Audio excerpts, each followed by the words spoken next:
Good afternoon, everybody, and welcome to our webinar on managing our thoughts. Can overthinking affect our mental health? You're all very welcome to this webinar this afternoon.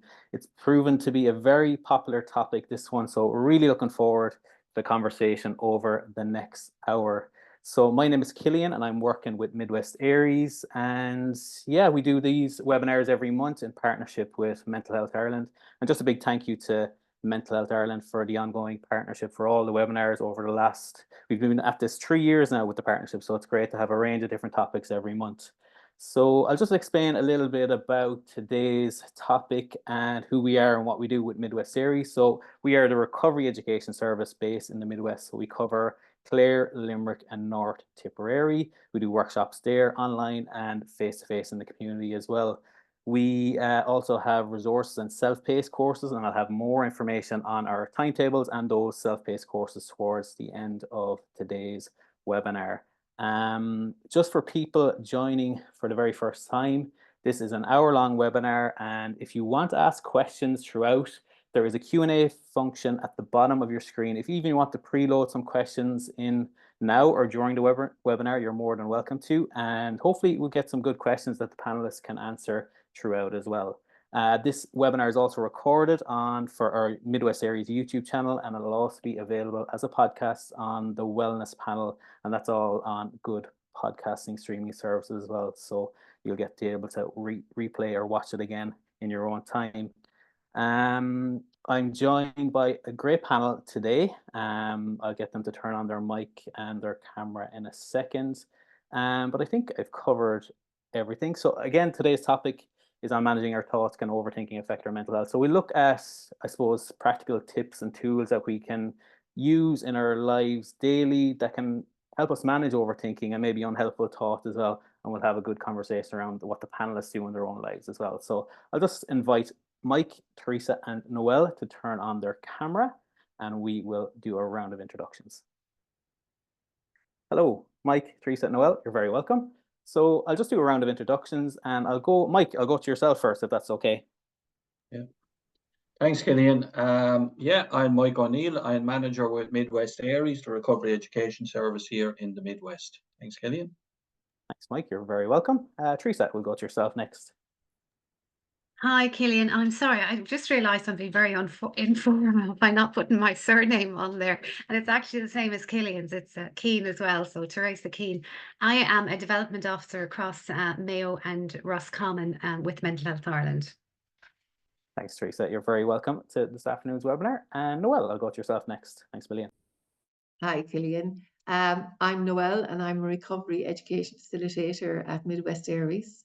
And I haven't done a webinar for a while, so looking forward to today's webinar. I listened to the last two, which were excellent, so looking forward to being a panelist this time. Thanks, Cillian. Brilliant. Thanks a million, Noelle. You're very welcome as well.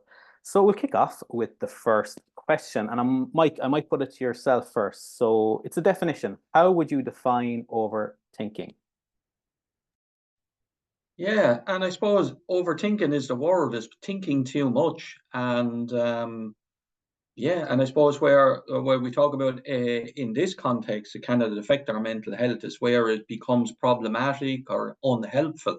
I suppose it's one of the many sayings I have. If you're doing something and it's helping, providing it's legal and you're not harming anybody else, go do it, But I think where in this context here, we're looking at where our thinking can have a negative impact.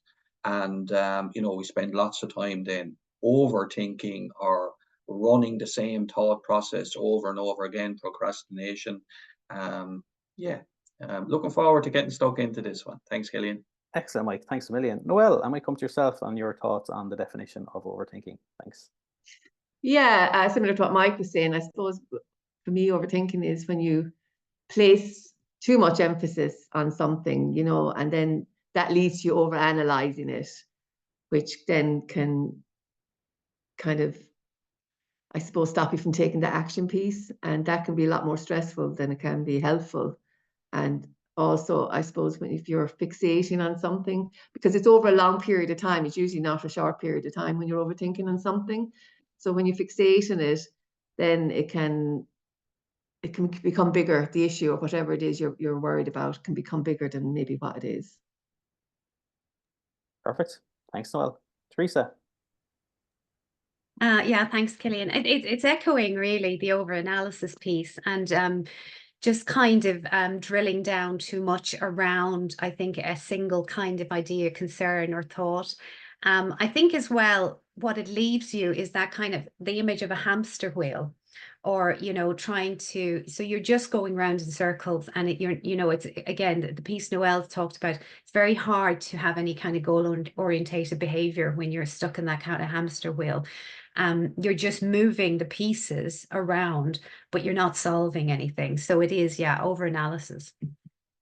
Brilliant. Great kind of definitions or explanations of your thoughts on that. So how can overthinking impact our mental health? Well, I might come to yourself for that one. I suppose, first of all, it can maybe lead you to something, because it's a long period of time, like I said, and you're fixated on it. So it could lead you to believing something that might not necessarily be true. Like the problem can become bigger. You might find it more difficult to find a solution for it. You feel it in the body then, like, and you can feel it in different areas in the body, and it kind of becomes a vicious cycle. And it can lead to anxiety and depression, and vice versa. And we know anxiety and depression can lead to overthinking, because it can lead to negative thinking, which isn't great. And then that leads you to losing your ability to believe in yourself and your decisions you're trying to make, and it stops you from making a decision. I think overthinking, you just don't make any decision because you're unclear of what to do. It can stop you focusing on something else, and it's very exhausting and draining.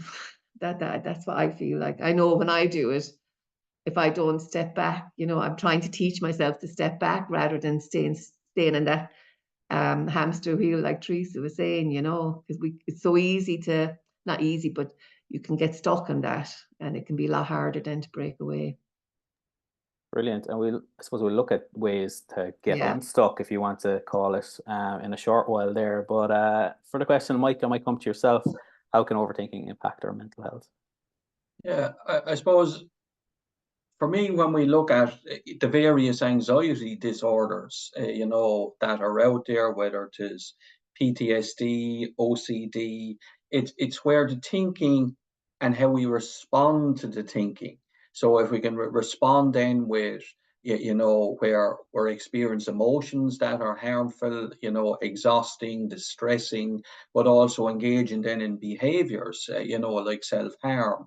Other stuff starting with the thought as well, maybe hyper-arousal, hyper-vigilance, so, and I suppose it's the exhaustion that can come as part of that. And I suppose in the mental health services where you have like CBT or DBT, which would be cognitive behavioral therapy, or dialectic behavior therapy, whereas it focuses on the thinking mind.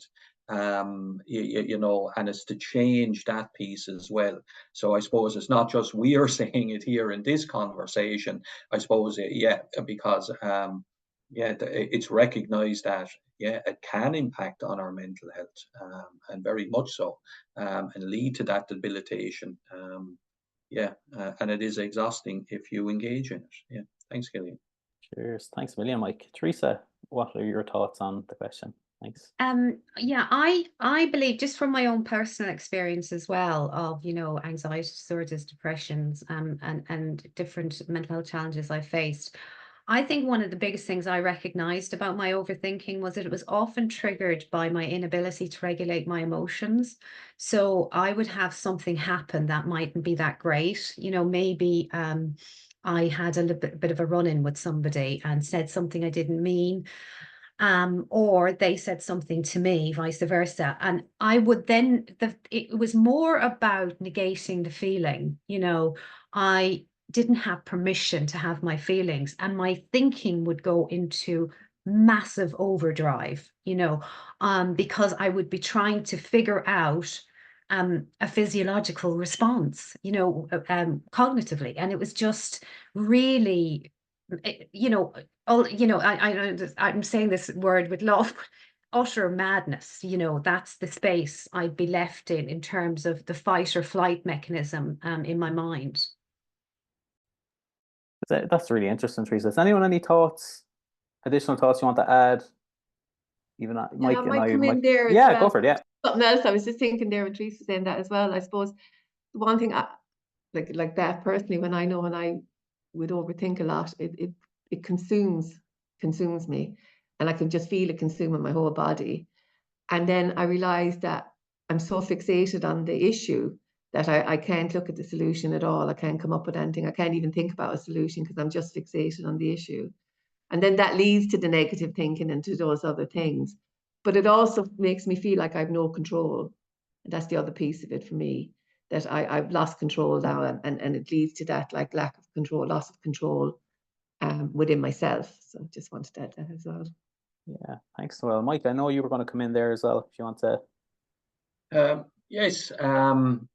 And I suppose it's part of the human condition to think and think a lot. It's what we do on a daily basis. I think in a day, we can have something like 80,000 thoughts a day that I read somewhere, whether that's true or not. But we do have a lot of, thoughts in our head and a lot of thinking. But I suppose it's kind of where if we get stuck as well, whereas we can all cope with a day or a morning or a night or something goes on, we have to problem solve and we have to figure it out. And sometimes that can take time, but it's where if we get stuck, I think, and then you have the cumulative effect day after day after day, now you have a problem. And I think that's where it can really begin to impact our mental health. Yeah, thanks, Cillian. That's great, Mike. And it just leads nicely on to the next question on what are some of the signs that indicate we may be overthinking? So, Teresa, I know you kind of touched a little bit on it. I'll come back to you in a second. But Noelle, have you any thoughts on the question? Thanks. Yeah, so the signs, I suppose, for me, it's feeling of anxiousness is the first sign, the anxiousness and a loss of control then, and not being able to, no ability to make any decision. To me, that's the real key signs. And then if I start having these little negative thoughts, like, oh, the negative bits to it, like rather than trying to change my mindset, it's hard to jump off it, it's hard to jump out of it. And then definitely feeling exhausted and drained. Where I feel it is my chest. That's where I feel that heaviness in my chest, and my neck, the back of my neck gets that sort of tightness. So I suppose, and then your thoughts run away with you as well. Like, you've got this one issue, but then it's led to all these other issues that mightn't even exist, because your thoughts are just running away with you at this stage, and because you're so consumed by it and you're unable to focus on other things. Thanks, Noelle. Teresa, you were going to come in there as well, I think.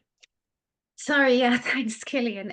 Yeah, Noelle, I just really agree with that, what you're saying about some of the, the stiffness in the neck or the headaches or that kind of thing. And I think as well that, like for me, when I learned about connection and relationship and that they were fundamental to good mental health, I began to really realize what overthinking would do to my relationship with myself, which was kind of destroy it, really, because it is hamster wheelie, it is fight or flight, it is repetitive.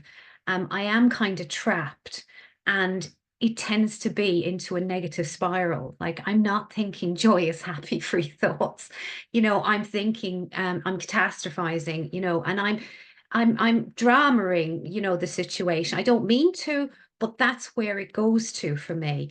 And when my relationship with myself is, gone into free fall like that, it's really hard then to reach out and have a connection and a relationship with other people. And often that's where my recovery lies. So isolation can be a real mark of it as well. Thanks, Teresa. Yeah, does anyone any additional thoughts? I know, Mike, you have to come to yourself on the question as well if you want to. Yeah, come in I can there. come in there. And I suppose like when we look at what are the signs, and I suppose for me, I've always used the phrase, the nighttime is my enemy. And that thing where, even if you've had a really hard day, you're exhausted, you're tired, and the minute, the head hits the pillow, the light goes out, and then bang, it's like a switch, and then you're off. and one thing leads to the next. Sometimes, and that could be based on, you know, anything in our lives, like kind of. So what lends some people, I suppose, to do it? Is it our upbringing? Is it our childhood experience? Is it our adult experience? Is it self-preservation, fear-based responses to threats, real or imaginary, you know, in the head, that like kind of, and now I'm trying to solve this and I need to fix this to protect myself. And I remember I was attending a counselor, and this was about 20 years ago. And she asked me, how was my sleep? And I naturally said, oh, sure, you know, gone to the dogs. I can't sleep. I'm not coping at all. I'm just wore out and exhausted. And she said to me, and what do you do? Like, and she said, do you go off to sleep? So the pattern is all over the place. And sometimes I'll go to sleep and sometimes I'll wake up. And what do you do then? And I said, I start giving out. You're this, you're that, you're useless, and all of the rest of it, she says. And she looked at me and she says, well, what would you do if you had a baby in the house and the baby woke up in the middle of the night and it was crying? And I says, well, naturally enough, I would tend to its needs. I would check, is it hungry? Does it need a nappy change? Offer a bit of comfort, settle it back down, and, you know, ease it back, back to sleep. And she says, well, if you can do it for a baby, why aren't you doing it for yourself? And I suppose it's that inner critic, you know, I can't fix this, I can't find a solution. So you feed into the narrative then of, I can be, you know, I'm not good enough, I can't fix this, I'm useless. And it's that lack of self-compassion, you know, whereas like, yeah. And I often use that line, you know, if I hear somebody being critical of themselves and say, oh, Jesus, I can't figure, I can't say this. God, you know, that doesn't sound as if you're being very kind to yourself. It's not offering a solution, but it's actually somewhere, what's the intervention that we can come in where we can maybe question, why are we doing this? And it comes back to, as I said earlier, it's like that line, if you're doing something and it's helping, keep doing it. But if you're doing something and it's not helping, but yet we all do it, that's that overthinking thing. But like, overthinking is very much sits in the negative space. And it can feed into, depending on our personality type or our sense of selves or whatever way we view ourselves or our place in the world. I'm not good enough, I can't fix this, I'm useless, and all the rest of it, you know. Yeah, thanks, Cillian. Yeah, thanks, Mike. And it kind of leads us again onto our question around decision making. And you kind of touched on it a little bit there. So the question is, can overthinking affect our decision making? And if so, how? Teresa, I might come to you because I know Mike kind of touched on that a little bit there, if that's okay. Yeah, I actually think this is one of the most impactful things that can happen in terms of consequences, you know, through our behavior as well, because often my perception will be distorted because of the overthinking and because of the kind of cyclical nature of it as well.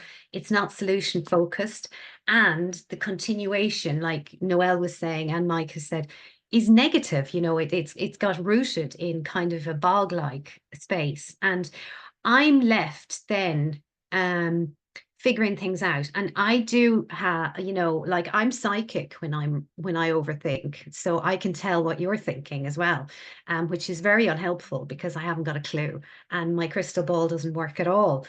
But I do have a go, and it sort of ends in disaster, because the minute I go down that road, like I just, you know, on Mike's point, I was delivering a workshop, and I find a bit of stress is quite helpful. You know, when you're delivering, you know, you can often get a very magic buzz with the workshop and a real connection and come away with savoring your high and it's all great, or not so much. And I remember I got into this workshop, and I was really, really tired, and I had decided that somebody had a face on them.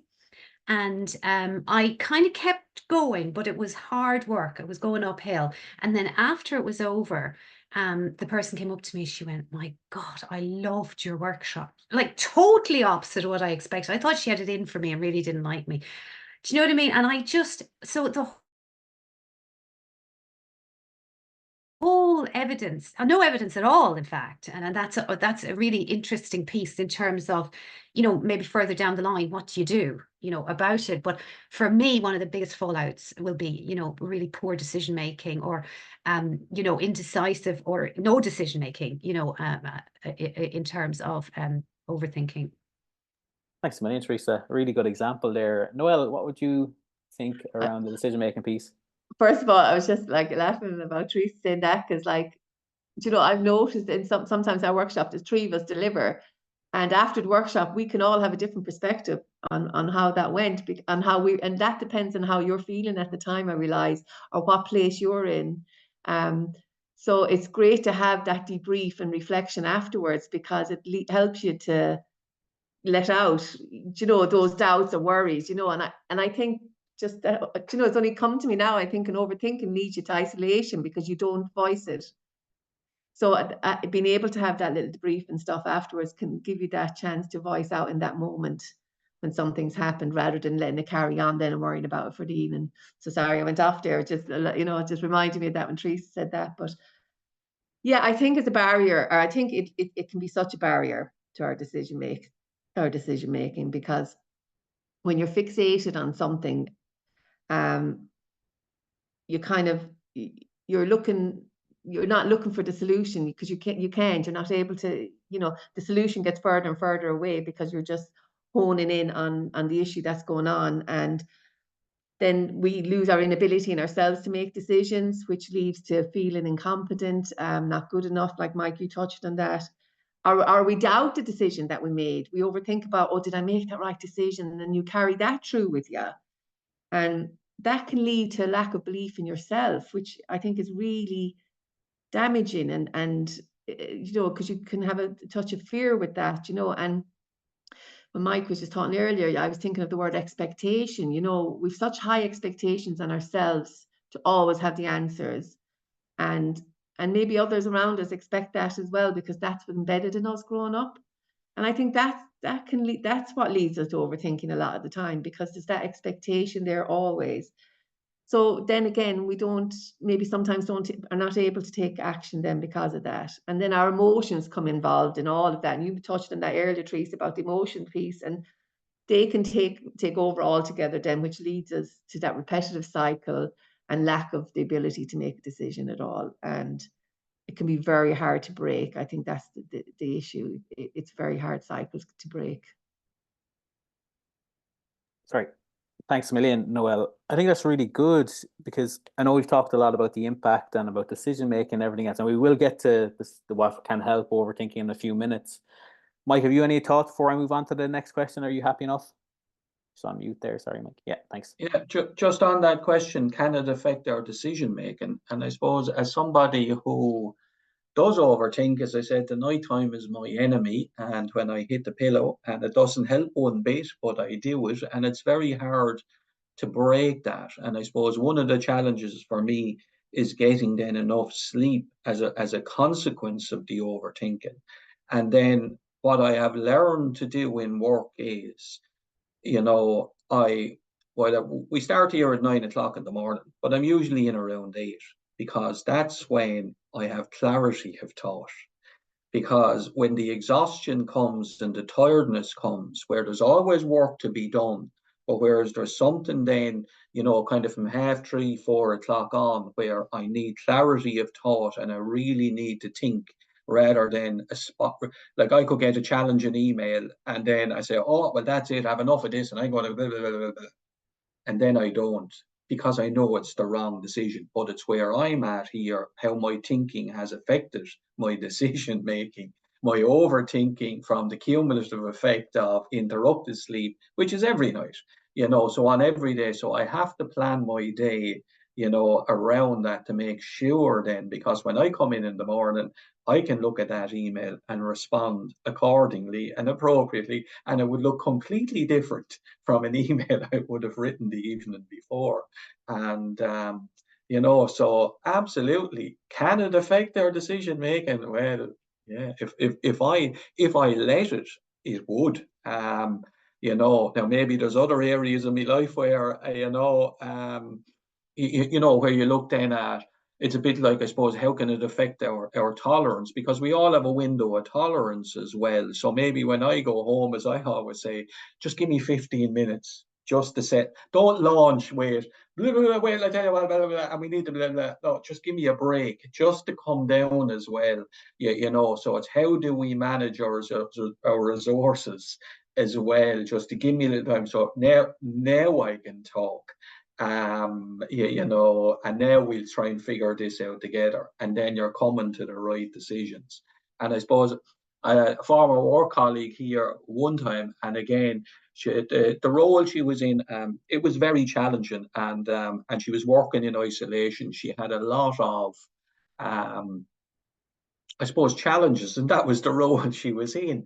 But she said she was going home every day to her partner, and because so she was thinking and stressed all day long, and you know, so when she was getting home, then she was carrying it over. Oh, you won't believe this, blah, blah, blah, blah, blah, blah, blah, blah. And one day, as she said, you won't, and she was laughing when she came into the work the next morning, and she says, you won't believe what happened yesterday evening when I went home from work, as I always do, and I went off on one. He said, all my partner said was, stop. This is not helping because we're not getting anywhere and we can't fix this. So starting tomorrow, when you come in from work, I'm giving you 15 minutes. Get it all out, because if you don't get it all out, like I said, I'm just shutting it down. And so because we have to stop this, and then we need to be where we need to be as a couple. And I thought that was priceless, you know, because like this was the thought, and it was just spilling over then into, the impact on, you know, a relationship. So again, so I suppose like our overthinking can affect more than the workplace and decisions we have to make in the workplace as well. You know, so kind of impact on us personally, our relationships, our job. So every aspect of our life, it can have a negative impact on. Yeah, thanks, Cillian. Thanks, Mike. That's a really good example. And I'm going to go to the next question. And it's just before we get to the tools and tips, we'll just answer this question. So does societal pressure contribute to overthinking? So Noelle, will I come to yourself? Thanks. Yeah, definitely nowadays, especially because everything's in your face so much, you know, and there's like, I think everything needs, you know, everybody's looking for a quick answer now. Do you know what I mean? Everything has to be instant, you know. Whereas years ago, when you didn't have all social media, all that kind of stuff, you know, you had time to think, time to step back, time to, like Mike was saying, that hour in the morning, you know, to do that. Like it's, you know, it's we forget about that because it can be very consuming. So I think, yeah, first of all, it can be a need to please others when you're, you know, trying to come up with something. That I think that's a big one, especially nowadays. Or you always feel you have to be the best and always like have to have the answers, you know, and like we're human beings, we don't always have the answers to things, and we don't always have to have the solution, you know. We mightn't have it, but just this, you know, I suppose that comes to the thing saying it, and then we can compare ourselves to other, which is a huge bit as well. So I think that's when you're saying about social pressures, that comparison piece, whether it could be in the workplace, you know, comparing yourself to others and what they're doing and how they're seeing things, or and I also read that high pressure environments can lead us to overthinking as a coping mechanism. I wouldn't like to be doing that now, to be honest. But I suppose when people say it that way, they're looking at all the scenarios, you know, for the solution before they pick the one. But I think that'd be a very stressful way to live. But I think in some work environments, that is the kind of lifestyle, you know, nowadays, especially in the modern world. And then I suppose the last thing then I was thinking was, I was saying about the social media and the need to, there's so much judgment and criticism of you out there from everybody around you. And it kind of makes you doubt yourself, doubt your ability, doubt your competence in life, you know, and it leaves you feeling inadequate. And then, like you mentioned it earlier, Teresa, this leads to loneliness and isolation, which leads to anxiety. And there's so much anxiety around us now, you know. And I think a lot of it comes from that, like social pressure, which leads on to not just overthinking, but a lot of things. But like probably it starts with the overthinking piece, I think, you know.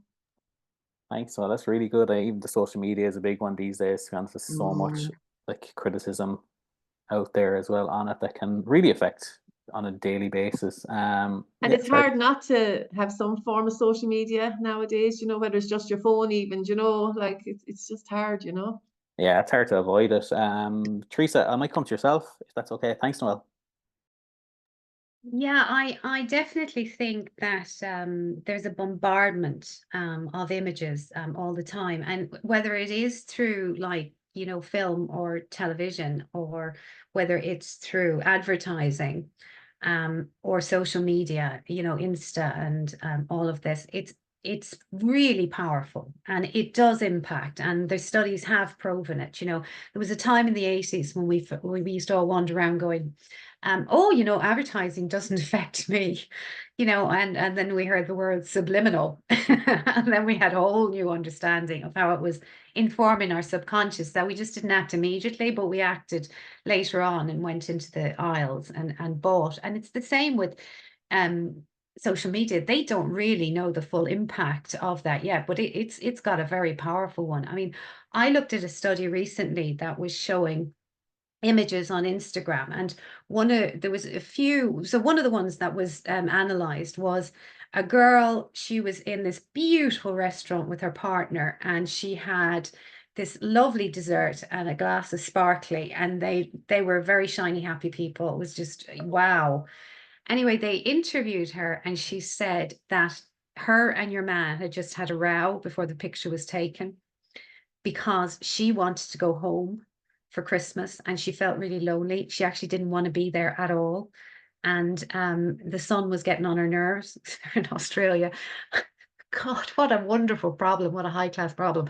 But anyway, you know, so she basically had said, you know, was just in misery.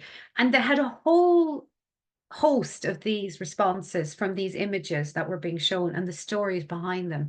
And it was just extraordinary. And I think what it is, and we're probably going to move into it, so I won't go into it too much now, Cillian, but it's normalizing the messiness of real life and reminding people, you know, that we've been trying to figure this stuff out since Adam and Eve, and the men in sandals who had years thinking about it, you know, the philosophers didn't even get, you know, we are works in progress. We're works in progress. That's really good. And like just what you're talking about with that example, it's the unknown perception of someone seeing that image and just maybe comparing their lives to someone as well, and then the unknown of what was actually happening. So that's really interesting. Mike, I might come to yourself just on the question, then we'll move to the tips and the tools. But just before you come in there, Mike, there is a Q&A function. If anyone has any questions to put to the panel, and we'll get to them throughout, or for the last couple of minutes anyway, towards the end. So thanks, Mike.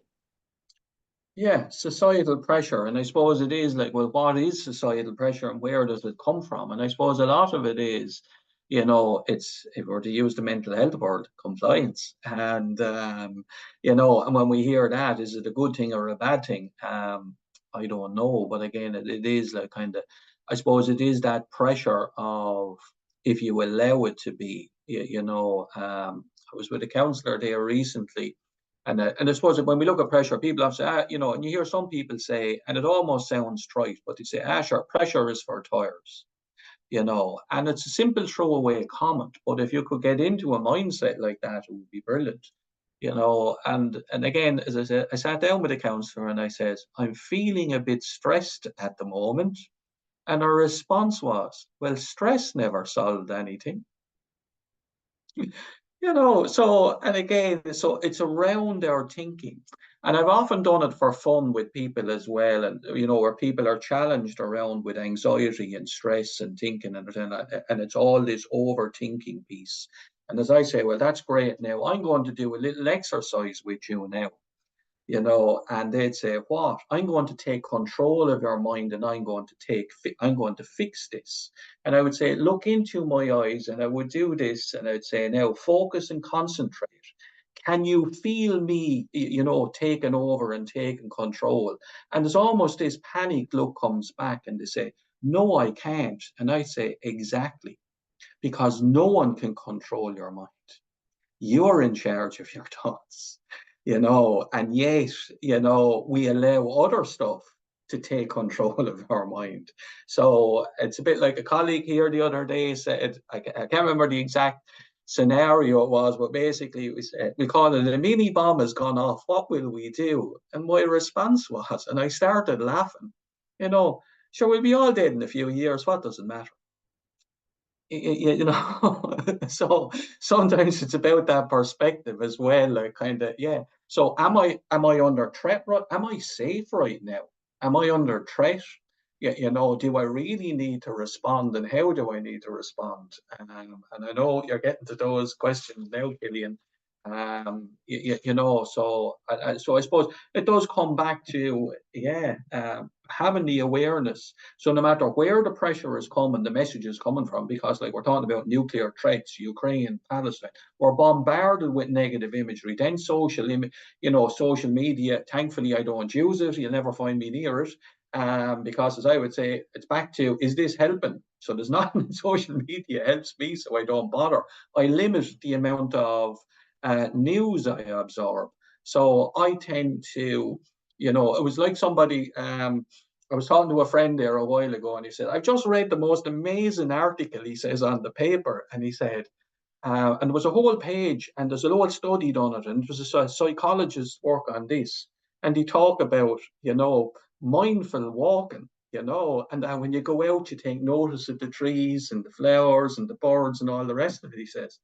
But when we were growing up, that's what we called going for a walk. And, so it is, we can overthink and overanalyze stuff rather than being in the moment, being present and figuring out what do I need, in my life that will enhance it. And if it's not doing anything for me, I just don't bother. And so I don't feel that pressure to comply, but do I overthink? Absolutely. Thanks, Cillian. Cheers, Mike. Thanks very much. We'll move on to finally to the tips and the tools that people can use for, I suppose, managing or reducing overthinking. So the question is, what are some effective strategies for managing or reducing overthinking? And Teresa, I might come to yourself if that's okay first, and then Noelle, and then Mike. Yeah, I think that actually Mike hit the nail on the head at the very beginning when he was talking about normalizing how we feel. I think there needs to be an awful lot more of that, and I think the recovery colleges are fantastic spaces where that happens. You get the different perspectives, but they're validated. And I think we were also, just before we came online, we were talking about dysfunction, and we were kind of all saying, sure, we're all dysfunctional. And I actually had a little bit of a take back when Mike said that. I was like, oh, Jesus. And then I thought, yeah, he's absolutely, you know what I mean? Because we also want to be seen as well. And again, it's the societal piece, it's the cultural piece, the piece that we were just talking about in terms of the images that are out in social media. People want to look perfect. They want to look like they're doing well. There's nothing wrong with that. It's just when it's overkill and that we can't then connect with each other around the real stuff. And the deepest connections I've ever had have been at times when I'm in despair, and I think, I think it's really important to remember that our rituals, I know they can get a bad rap sometimes, especially with OCD and stuff like that, but our bereavement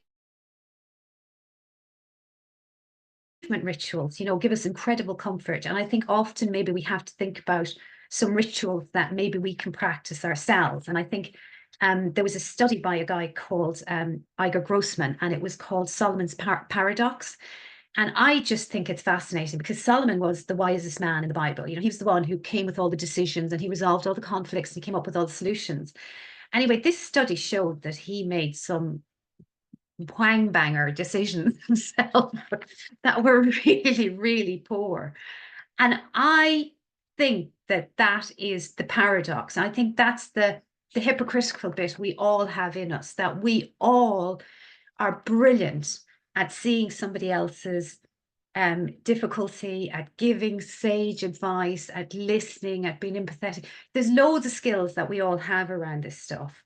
But I think that it's liberating to hear that actually it's very hard to take, it's very hard to get perspective on your own problems. And I think that's where, if my personal take on it is distancing, that if I can try and speak to myself as Teresa, and see myself as you over there and try and get some perspective myself, and then talk to a closed mouth friend. Because for me, I was, I have recovered and am in recovery every day because of other people, because of my connections with other people, and that help me sustain and clarify my connection with myself. So for me, recovery is in relationship, and that's kind of the key to it. Great. Thanks, Teresa. Noelle, any thoughts? Yeah, I really like Teresa, and I do think it's about connection is a huge piece of it, that connection with yourself, not to let go of who you are as a person, and we all make mistakes, we're just human, like, so stop giving ourselves that hard time, And for me, Mike, when you were saying about the 15-minute thing, like a woman came on, I think it was an anxiety workshop, and she was saying, what she does, one of her coping mechanisms is to allow herself 15 minutes to dwell on that problem, to look at it in the face, to cry, to talk about it, to shout out, whatever it is, and then just say, right, I've given you the 15 minutes, I'm not giving you my whole day. And that's the piece, not letting it carry through, because we tend to let things carry through our day. So I started doing that, and I found that really helpful. And I found the distraction piece with that is one of the tools I would use. And for me, my distraction is going out in my garden. I love being around trees and nature to just give me that calm and peace. Sometimes it can help you see, have that different perspective, or see the problem from a different angle, which you can come up with. And sometimes you can just think, well, you know what, I can't fix it. And letting that pressure off yourself. We pressurize ourselves too much. So I think that's a big piece, the distraction piece. And then another one is challenging your thoughts. We don't challenge ourselves and what we're thinking enough.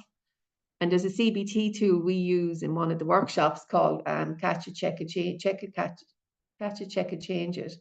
And I find that one really good. And I really use that a lot to think about, are your thoughts facts? So what you're thinking about, are they factual? Like, is it, are what you're focusing on really accurate, or have you run away with it? And then maybe reframe how the issue is, and think about it in a more positive way, or reframing it to a different way, that maybe breaking it down even into little challenges that you can maybe deal with. And I think it's about pressure, taking the pressure off you then, because sometimes when we're so pressured, we can't see outside the box. So I think that's a really big piece. And look for support. If you need it, ask. We're terrible to ask for help because we feel like we have to solve everything. And I think there's such power in just saying, look, I actually need help, and look for support around that.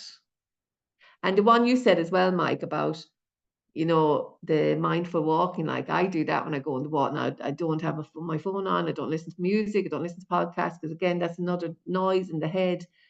And you're right, as kids, like, you're instantly doing those things all the time. You're just focused on what's going on in that moment. Then you move on to the next thing. You don't stay stuck in that moment. And it's life, throughout life, then we learn to know you have to fix that challenge. You have to come up with a problem. You have to solve everything. So we need to change that mindset.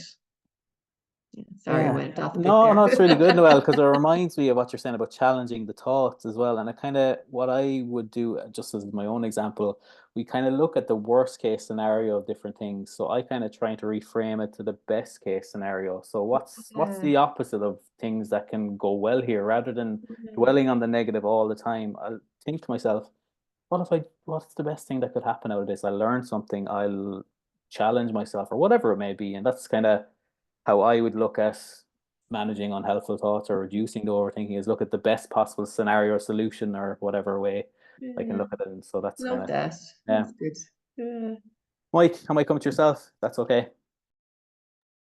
Yeah, I suppose effective strategies, and I suppose somewhere it's kind of having the check and balance. It's for me, it's kind of, because when you start on, I suppose I describe it as like a downward spiral of overthinking, and it's always in my head. I never go on a spiral of overthinking when it's good stuff. It's always the bad stuff. And but it's somewhere on it. If you could just hit the brakes and ask yourself, is this helping? And that's kind of, how do I get out of that? And I think, and I suppose Teresa and Noelle touched on, I suppose, the importance of relationship, but also the importance, it's the relationship, not just with others, but with ourselves. And it's how we see ourselves. And I think it is that self-compassion piece again, coming back you know, that, yeah, there's none of us perfect, you know, we're only here for a short while.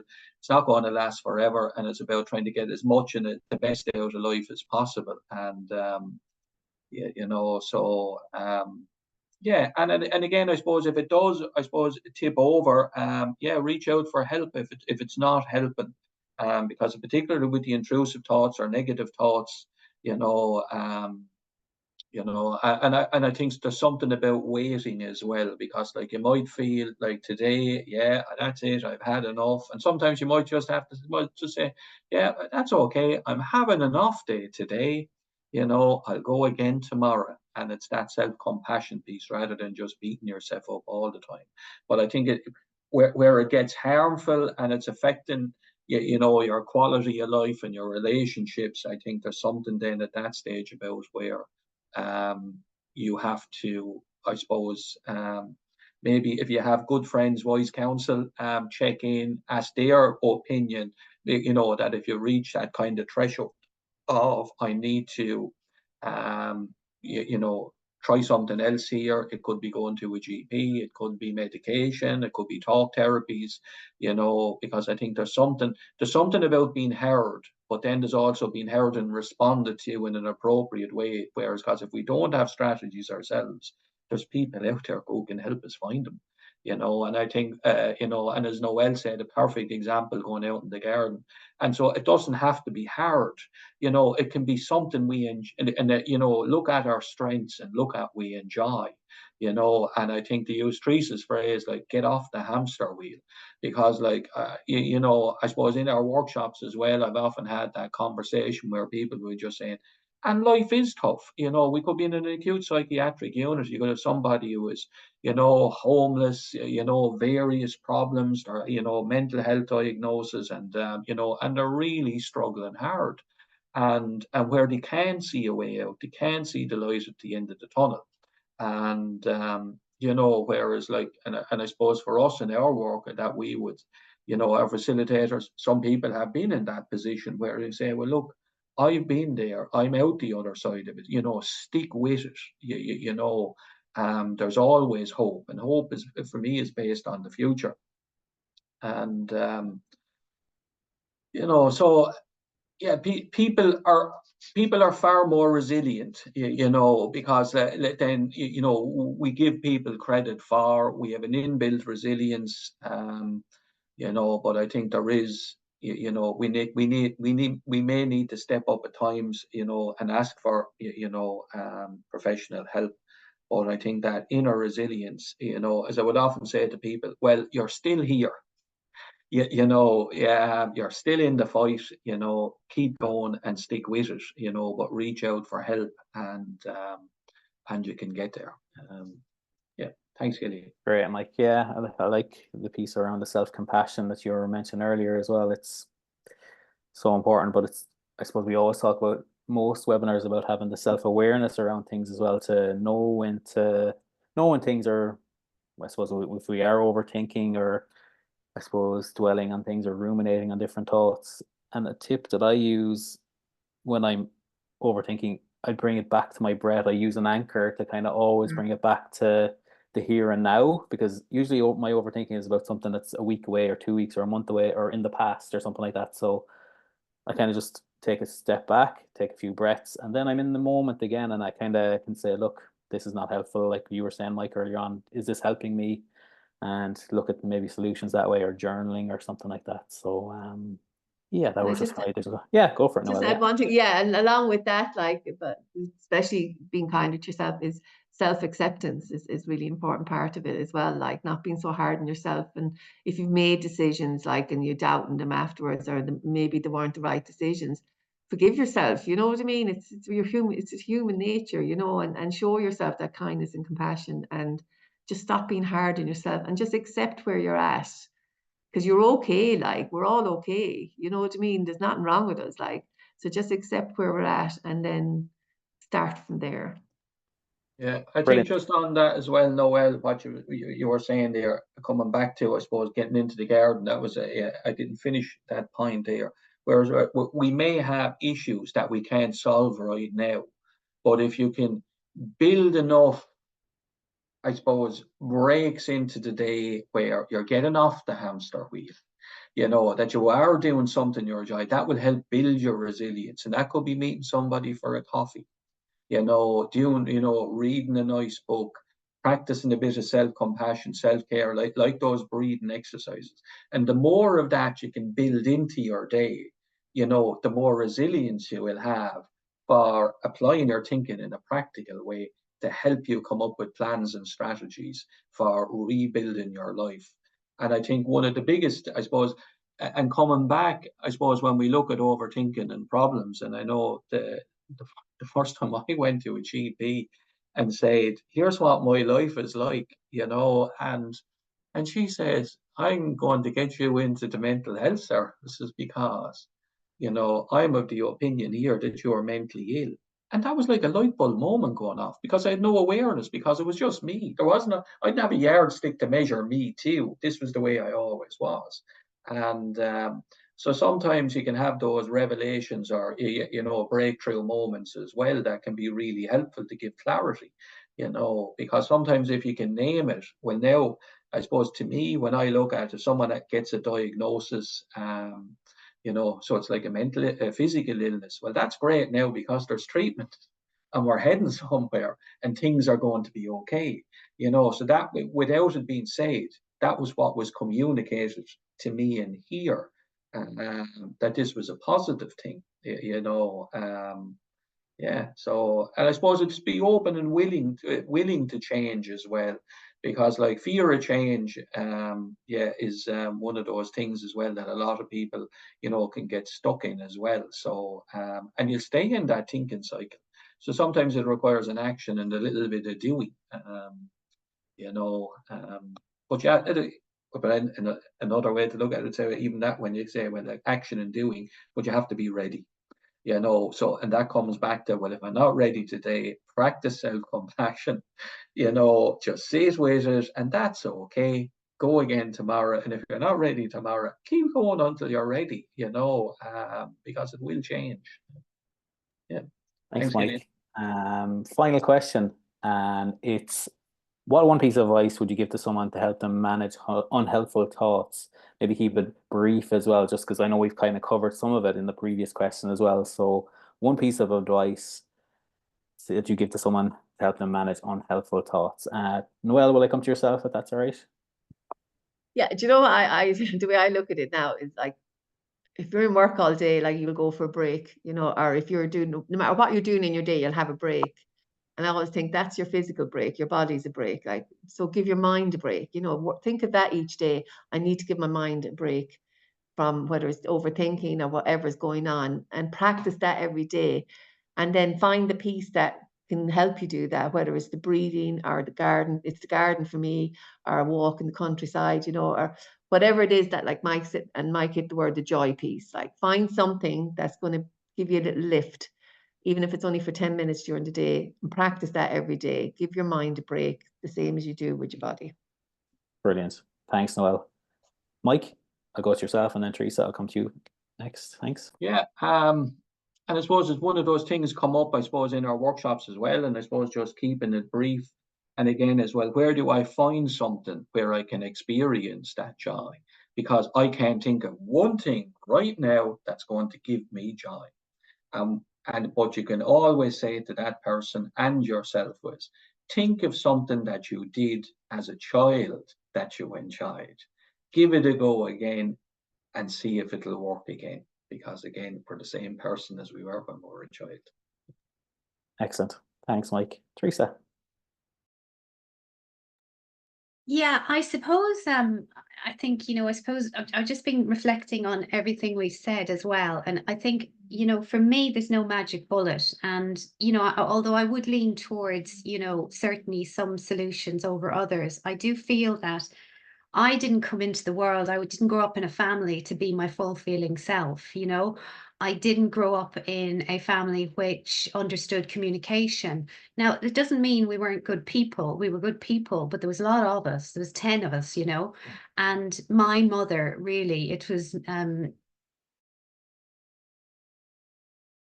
what did we used to say? It was just like it was sort of managing a crowd, really. That's what he was involved in, more than parenting. And I suppose from my point of view, I think that what has evolved for me and continues to evolve is this idea of emotional intelligence and this toolkit where I can begin to use it and understand it in relation to different scenarios. Like when I'm in the heat of the moment, it's very difficult for me to pull a solution out of the bag. One of the key things I might do is just keep my mouth shut. And although that sounds like it for me, that's damage control. And I've known the consequences if not. So I suppose, there's a million things under the 5 ways to well-being, but I suppose I was laughing about, the sensory experience, because the Japanese call it forest bathing, this going for a walk and feeding the senses. And, for me, the outside is really important. And if I can get outside, particularly if I've nobody that I can connect in with to discuss the matter at hand, it gives me some perspective. I do get that sense of awe around nature, and it closes down some of the the negative thinking, and it gives me more perspective. And just lastly, the serenity prayer I find invaluable. I know a lot of people put the I can and I can't control domains on it, but I actually put the serenity on it. So grant me the serenity. So that's where I start. Give me some peace of mind. Yeah. Thanks. That's excellent, Teresa. Thanks for sharing all that. I really like it. We are just about nearly there with the time of the webinar. I've just put a feedback form into the chat function there. So for those of you who are still online here, it'd be much appreciated if you could fill that out or take a few moments to even open it up and fill it out. It just helps us improve and progress on these webinars going forward. And I'm just going to share the slides here of our upcoming workshops and self-paced courses. So give me 2 seconds there and I'll share the slides. I hope you enjoyed the webinar. I really enjoyed just kind of facilitating this conversation. Thanks to Mike, Teresa, and Noelle, because really, really good stuff coming out from the conversation. So this is just some of our workshops coming up in June. So a wide range of workshops. These all can be booked on our Eventbrite page, midwisaries@eventbrite.ie, or else you can book through myself, Cillian.Keane@hsc.ie. This is June, and this is July, so a wide range of workshops. Again, same booking link or same email. Then we have our workshops in Kilnew, Ballina Community and Family Resource Centre, so workshops coming up in June.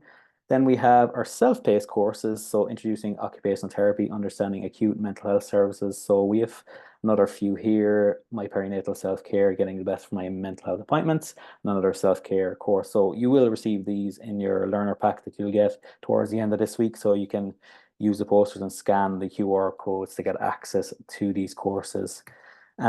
Next month then in June, Claire Flynn from Mental Health Ireland Development Officer is taking the lead on this one, understanding counselling and talk therapy. It will be up on Eventbrite by the end of the week, this event, so you can book on to that.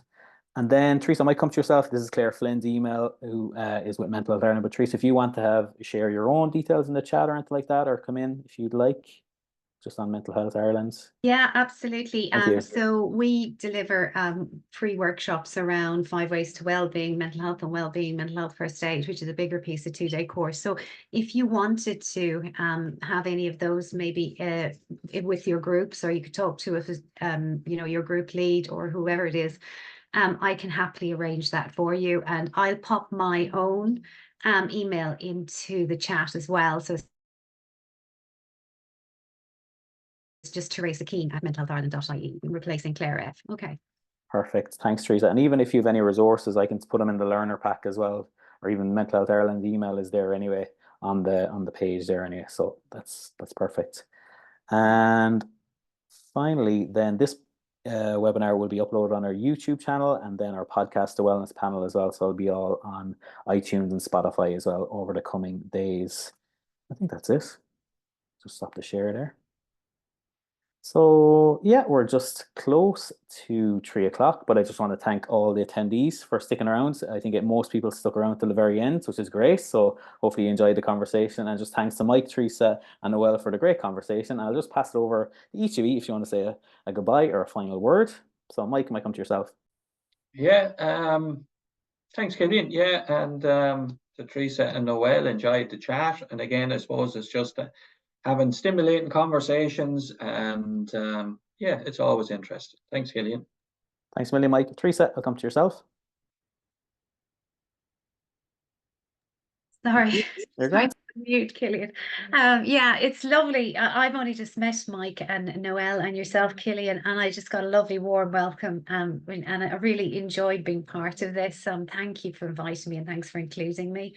And yeah, it's done my mental health no end of good. Thanks very much. Thanks, Vinny, Teresa. Thanks for taking the time. It's much appreciated for coming on. And Noelle, I'll come to yourself.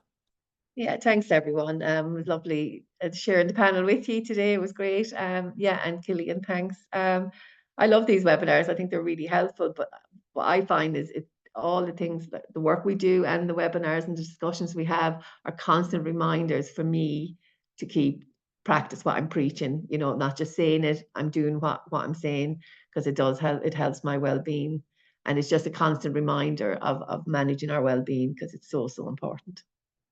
Lovely, and nice way to finish. Thanks a million, Noelle. So I'll just say my goodbyes. Thanks, everyone, and hopefully we'll see you at maybe one of our online workshops or face-to-face and next month's webinar. So thanks a million, everyone. See you soon.